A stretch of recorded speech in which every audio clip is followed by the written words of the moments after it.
प्रिय छात्रों, हिंदी के इस शिक्षण सत्र में आपका हार्दिक स्वागत है।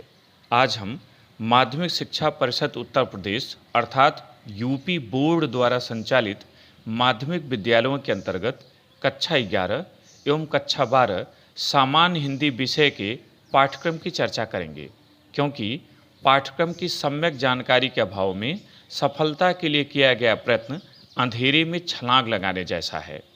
कक्षा 11 एवं कक्षा 12 सामान्य हिंदी के पाठ्यक्रम में अत्यधिक समानता है, केवल पाठ्य वस्तु का अंतर है। तो आइए पाठ्यक्रम देखें। पाठ्यक्रम सत्र 2020-21 विषय सामान्य हिंदी कक्षा 11 एवं 12। इस विषय में 100 अंकों का एक प्रश्न पत्र 3 घंटे का होगा। संपूर्ण प्रश्न पत्र 2 खंडों में विभाजित होगा, खंड क, खंड ख। खंड क के अंतर्गत गद्य, पद्य, नाटक, खंडकाव्य और कहानी से संबंधित प्रश्न आते हैं, जबकि खंड ख के अंतर्गत संस्कृत गद्यांश, श्लोक, निबंध, काव्य सौंदर्य के तत्व अर्थात रस, छंद, अलंकार, संस्कृत और हिंदी व्याकरण तथा पत्र लेखन से संबंधित प्रश्न आते हैं। दोनों ही खंडों के लिए 50-50 अंक निर्धारित हैं और 7-7 प्रश्न बढ़ते क्रम में 1 से 7 और 8 से 14 के रूप में व्यवस्थित रहते हैं। तो आइए प्रश्न पत्र में पहले खंड क देखें। पहला प्रश्न, हिंदी गद्य साहित्य का इतिहास। इसके अंतर्गत 5 बहुविकल्पीय प्रश्न पूछे जाते हैं। प्रत्येक के 4 विकल्प होते हैं। सही विकल्प को चुनकर उत्तर पुस्तिका में लिखना होता है। प्रत्येक के लिए 1 अंक निर्धारित हैं। इस प्रकार यह 5 अंकों का प्रश्न है। भारतेंदु युग, द्विवेदी युग, शुक्ल युग और शुक्लोत्तर युग के युग प्रवर्तक लेखक, अन्य प्रमुख लेखक, उनकी रचनाएं, प्रमुख गद्य विधाएं, पत्र पत्रिकाएं और उनके संपादकों से संबंधित प्रश्न इसके अंतर्गत आते हैं। दूसरा प्रश्न, हिंदी काव्य साहित्य का इतिहास। इसके अंतर्गत भी 5 बहुविकल्पीय प्रश्न आते हैं और सही विकल्प का चयन करना होता है। इसके लिए भी 5 अंक निर्धारित हैं। आदिकाल, भक्तिकाल, रीतिकाल, आधुनिक काल के प्रमुख कवि, उनकी रचनाएं, कालों की प्रमुख प्रवृत्तियां अथवा विशेषताओं से संबंधित प्रश्न इसके अंतर्गत पूछे जाते हैं। प्रश्न संख्या 3 गद्यांश की व्याख्या से संबंधित है। इसके अंतर्गत दिए गए पैराग्राफ पर आधारित 5 लघुत्तरी प्रश्न पूछे जाते हैं। प्रत्येक 2 अंकों का होता है और इसके लिए 10 अंक निर्धारित हैं। पहला प्रश्न प्रायः संदर्भ से संबंधित होता है, दूसरा रेखांकित अंश की व्याख्या से और अन्य 3 प्रश्न तथ्यपरक होते हैं जो उसी पैराग्राफ पर आधारित होते हैं अथवा व्याकरण से संबंधित पूछे जाते हैं।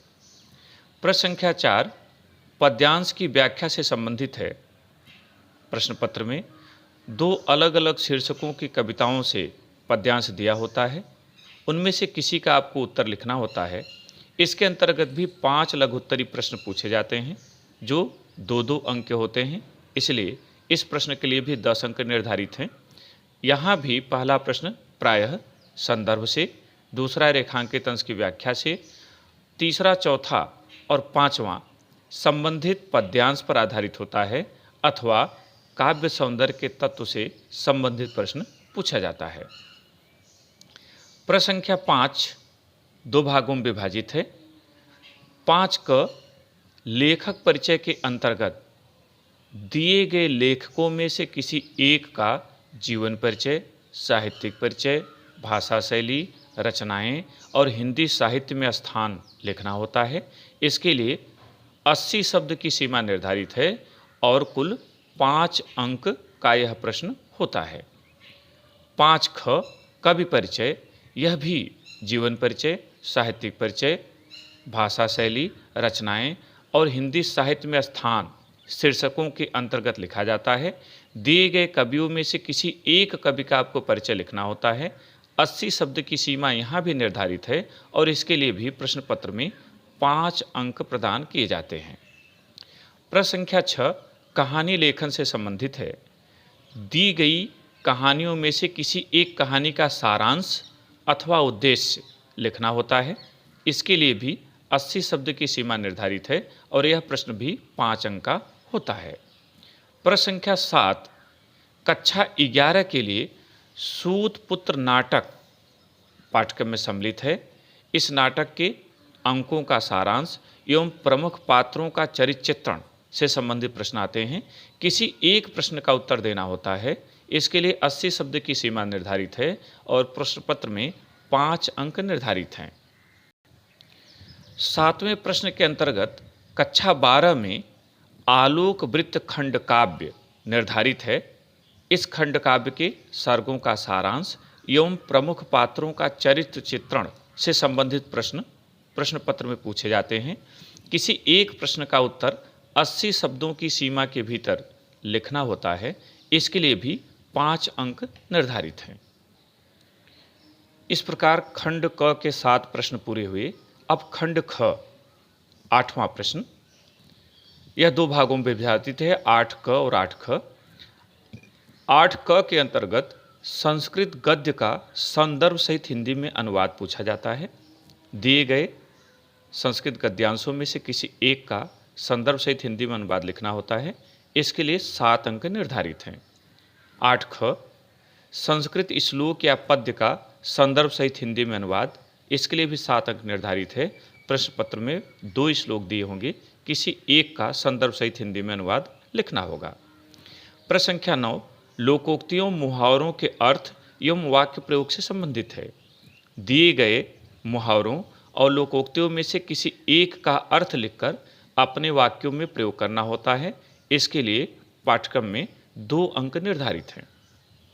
प्रश्न संख्या 10 क संधि विच्छेद से संबंधित है। पाठ्यक्रम में दीर्घ, गुण, यण और अयादि इन 4 स्वर संधियों में से किन्हीं 3 पर 3 बहुविकल्पीय प्रश्न आएंगे। सही विकल्प का उत्तर चुनकर उत्तर पुस्तिका में लिखना होगा। प्रत्येक के लिए 1 अंक निर्धारित है, इसलिए यह प्रश्न 3 अंक का है। 10 ख, यह शब्द रूप से संबंधित है।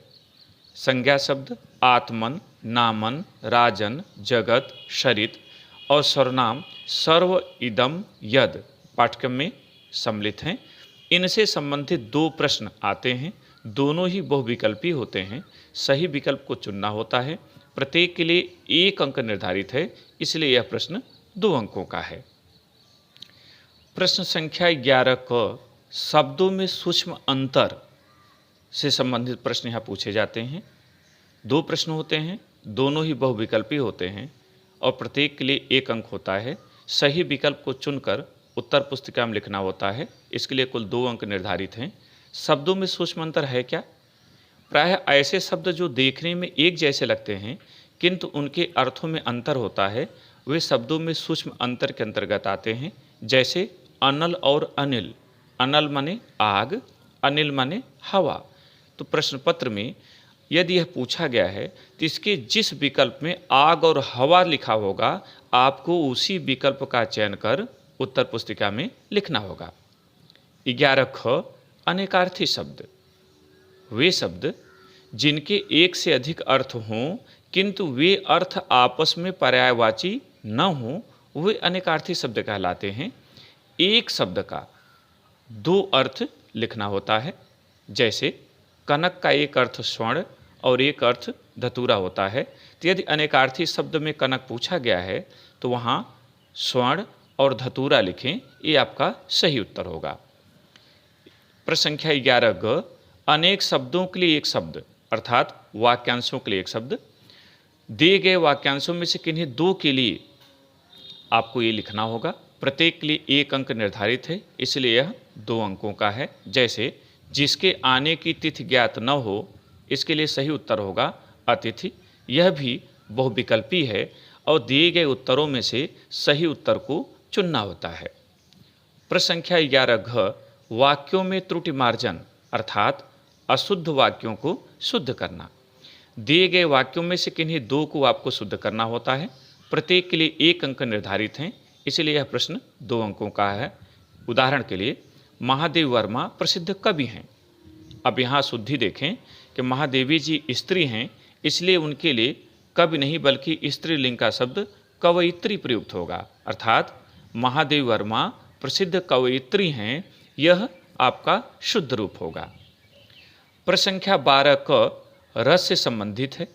श्रृंगार, वीर, करुण, हास्य और शांत, ये 5 रस पाठ्यक्रम में सम्मिलित हैं।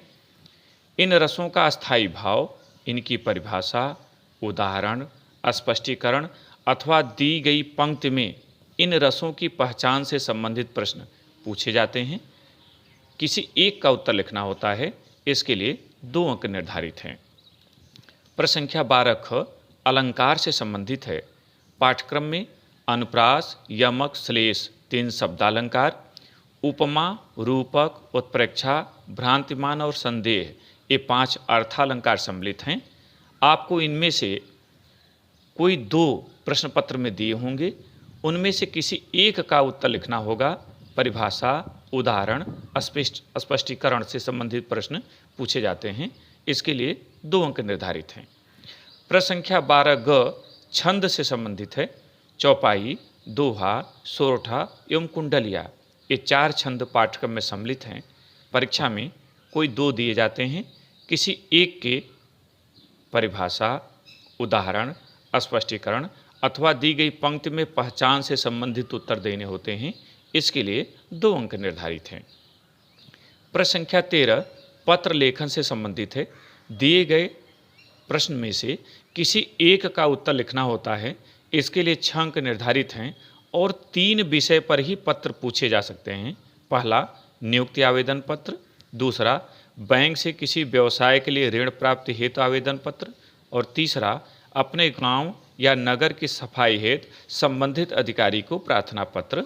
अतः आपको इन तीनों पर अभ्यास करना चाहिए। प्रश्न पत्र का अंतिम 14वां प्रश्न निबंध लेखन से संबंधित है। यह 9 अंकों का होता है और कम से कम 150 शब्दों में उत्तर लिखना होता है। शिक्षा जगत से, वैज्ञानिक आविष्कारों से अथवा सामाजिक संबंधों पर आधारित प्रश्न इसके अंतर्गत आते हैं। आपको उनमें से किसी एक विषय पर निबंध लिखना होता है। प्रिय छात्रों, आपने पूरा प्रश्न पत्र देख लिया। अब पाठ्य वस्तु की भी चर्चा कर लें। कक्षा 11 में गद्य खंड के अंतर्गत कुल 7 पाठ सम्मिलित हैं। पहला पाठ भारत वर्षोन्नत कैसे हो सकती है निबंध का है, इसके लेखक भारतेंदु हरिश्चंद्र जी हैं। दूसरा, महाकवि माँ का प्रभात वर्णन, इसके लेखक आचार्य महावीर प्रसाद द्विवेदी। तीसरा, सरदार पूर्ण सिंह का आचरण की सभ्यता। चौथा, डॉक्टर संपूर्णानंद का शिक्षा का उद्देश्य। पाँचवां, राहुल सांकृत्यायन का अथातो घुमक्कड़ जिज्ञासा। छठवां, राम वृक्ष बेनीपुरी का गेहूं बनाम गुलाब। और सातवां, सड़क सुरक्षा संकलित निबंध। ये आपके पाठ्यक्रम में गद्य के अंतर्गत सम्मिलित हैं। कक्षा 11 काव्य में कुल 5 पाठ सम्मिलित हैं। पहला है संत कबीरदास का और इसमें साखी और पदावली शीर्षक की कविताएं आपको पढ़नी हैं। दूसरा, सूरदास, विनय, वात्सल्य और भ्रमर गीत शीर्षक की कविताएं। तीसरा, गोस्वामी तुलसीदास, भरत महिमा, कवितावली, गीतावली, दोहावली, विनय पत्रिका से संबंधित शीर्षक की कविताएं। चौथा पाठ कविवर बिहारी का है, भक्ति एवं श्रृंगार शीर्षक की कविता आपको पढ़नी है। और 5वां पाठ महाकवि भूषण का है, इसमें शिवा शौर्य और छत्रसाल प्रशस्ति शीर्षक की कविताएं आपको पढ़नी हैं। कक्षा 11 में 4 कहानियाँ पाठ्यक्रम में हैं। पहली कहानी है बलिदान, इसके लेखक प्रेमचंद हैं। दूसरी, जयशंकर प्रसाद की आकाशदीप। तीसरी, भगवती चरण वर्मा की प्रायश्चित। और चौथी, यशपाल की समय। ये 4 कहानियाँ आपको पढ़नी हैं। इन पर सारांश या उद्देश्य से संबंधित प्रश्न आते हैं। संस्कृत खंड के अंतर्गत कक्षा 11 में कुल 6 पाठ सम्मिलित हैं। पहला वंदना, दूसरा प्रयाग, तीसरा सदाचारोपदेश, चौथा हिमालय, 5वां गीतामृतम और छठा लोभ पापस्य कारणम। इन पाठों का आपको संस्कृत खंड के अंतर्गत अध्ययन करना है। कक्षा 11 में नाटक शोधपुत्र है। अब 12 के पाठ्यक्रम में चलें। कक्षा 12 की पाठ्य वस्तु में गद्य खंड के अंतर्गत 6 पाठ सम्मिलित हैं। पहला पाठ है राष्ट्र का स्वरूप और इस निबंध के लेखक हैं वासुदेव शरण अग्रवाल। दूसरा, कन्हैयालाल मिश्र प्रभाकर का रॉबर्ट नर्सिंग होम में, तीसरा डॉक्टर हजारी प्रसाद द्विवेदी का अशोक के फूल, चौथा प्रोफेसर जी सुंदर रेड्डी का भाषा और आधुनिकता, पांचवा हरिशंकर परसाई का निंदा रस और छठा डॉक्टर एपीजे अब्दुल कलाम का तेजस्वी मन के संपादित अंश ये निबंध कक्षा 12 सामान्य हिंदी के पाठ्यक्रम में सम्मिलित हैं। काव्यखंड के अंतर्गत कुल 7 पाठ सम्मिलित हैं। पहला अयोध्या सिंह उपाध्याय हरिऔध हैं, पवन दूधिया शीर्षक की कविता पाठ्यक्रम में है। दूसरा मैथिलीशरण गुप्त कैकेयी का अनुताप और गीत शीर्षक की कविताएं। तीसरा जयशंकर प्रसाद गीत और श्रद्धा मनु शीर्षक की कविताएं। चौथा सुमित्रानंदन पंत नौका विहार परिवर्तन बापू के प्रति शीर्षक की कविताएं। पांचवा महादेव वर्मा गीत शीर्षक की कविताएं। छठा रामधारी सिंह दिनकर पुरुरुआ उर्वशी अभिनव मनुष्य शीर्षक की कविताएं। और सातवां सच्चिदानंद हीरानंद वात्स्यायन ज्ञेय मैंने आहूत बनकर देखा और हिरोशिमा शीर्षक की कविताएं आपको पढ़नी है। पाठ्यक्रम में 4 कहानियां हैं। पहली कहानी है ध्रुव यात्रा, इसके लेखक जैनेन्द्र कुमार है। दूसरी फणीश्वरनाथ रेणु की पंचलाइट, तीसरी शिवानी की लाठी और चौथा अमरकांत और कहानी का नाम है बहादुर। संस्कृत खंड के अंतर्गत कक्षा 12 सामान्य हिंदी में 7 पाठ सम्मिलित हैं। पहला भोज्य सौदार्यम, दूसरा आत्मज्ञ एवं सर्वज्ञ, तीसरा संस्कृत भाषा या महत्वम, चौथा जातक कथा, पांचवा सुभाषित रत्नान, छठा महामना मालवीय, सातवां पंचशील सिद्धांता। प्रिय छात्रों, मुझे उम्मीद है कि पाठ्यक्रम आपको अच्छी तरह समझ में आ गया होगा और आप इसके अनुरूप अपने अध्ययन की रूपरेखा बनाएंगे जिससे सफलता हासिल कर सकें। ध्यान रहे, जिसने लगाई एंड़ वह खंधक के उस पार है, जो हिचकिचा के रह गया वो समझ लो इस पार है। आपके मंगलमय भविष्य की शुभकामनाएं। बहुत बहुत धन्यवाद।